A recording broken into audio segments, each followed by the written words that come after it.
बघा, समुद्र मंथन.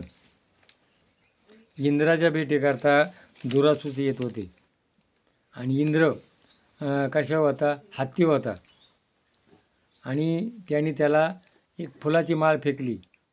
पण श्रीमंत माणसाला उन्मत्तपणा असतो, अहंकार असतो, आणि त्यांनी ती माळ हत्तीच्या पायाकडे तुलवली. आणि मग त्या दुरासुरशी त्याला शाप दिला, तुझं जे वैभव आहे सगळं नाहीसं होईल.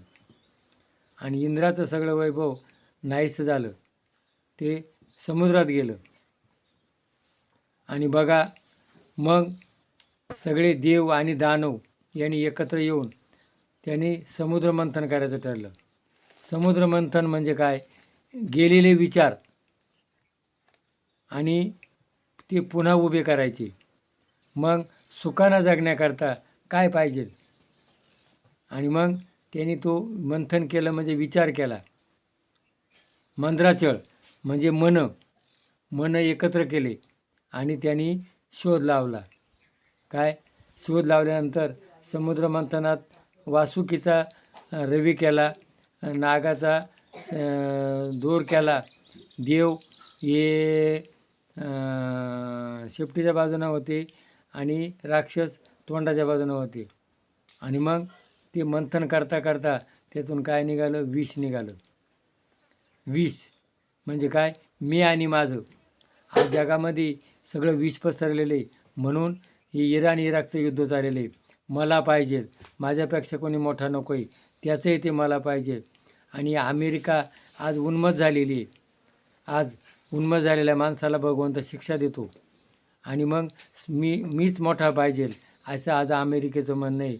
आणि त्यांचाही युद्धाच्या त्यांचाही लोकांना इंधन मिळून नाही राहिलं, पेट्रोल डिझेल गॅस मिळून नाही राहिला. याचे परिणाम लोकांना झालेले. आणि मग अहमपणा.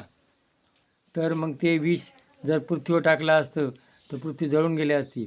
आणि मग ते शंकरानं काय केलं? प्राशन केलं. ते कुठं ठेवलं? कंठात. बघा, वाईट आहे ना ते पोटात नाही गेलं पाहिजे, कंठात ठेवा. पण आज आहे ना, कंठात कोणाच्याच राहत नाही. कोणी जर काही बोललं तू लगेच त्याच्याकडे बघून टाकतं. म्हणून विष हे कंठात ठेवा. संसार हा सागर आहे आणि संसार सागरात मंथन करून ज्ञानरूपी अमृत हे मनुष्याचे कर्तव्य आहे. युवावस्थेत असताना मानवी मंत्राचळाप्रमाणे स्थिर तयार राहा, म्हणजे मन स्थिर करा. संसाररूपी समुद्राचे मंथन करण्यासाठी मनरूपी रवी उपयोग आहे. भगवंताने सांगितल्या समुद्राला वृक्षसंपत्तीचे समर्पण केले, मंद्राचळ पर्वताला प्रयत्नपूर्वक. आणि मग त्याच्यातून काय निघालं? हे जे वनस्पती त्या लोप पावल्या होत्या आणि समुद्रमंथनातून त्या वनस्पती शोधून काढल्या. आणि त्या समुद्रमंथनातून त्या वनस्पती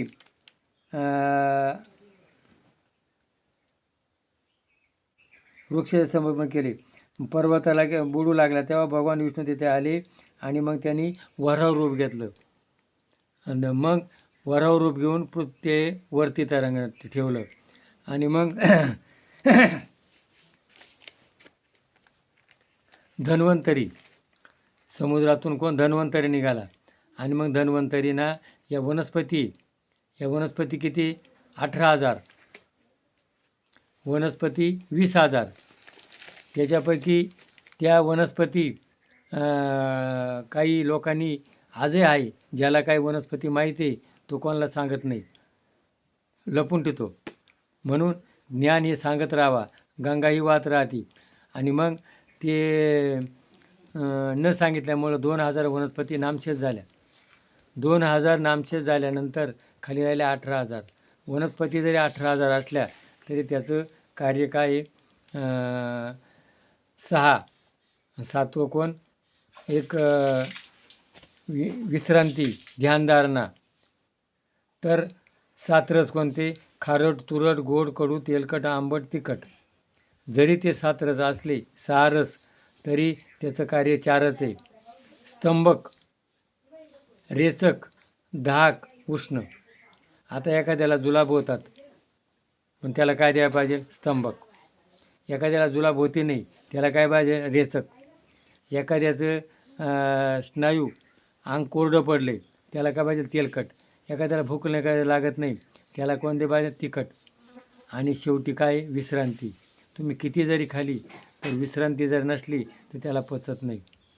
म्हणून हे ज्याला माहीत आहे तो वैद्य. आज काय झालं आहे, कोणी काही औषध देतं आहे आणि त्याचे लोकांना दुष्परिणाम होतात.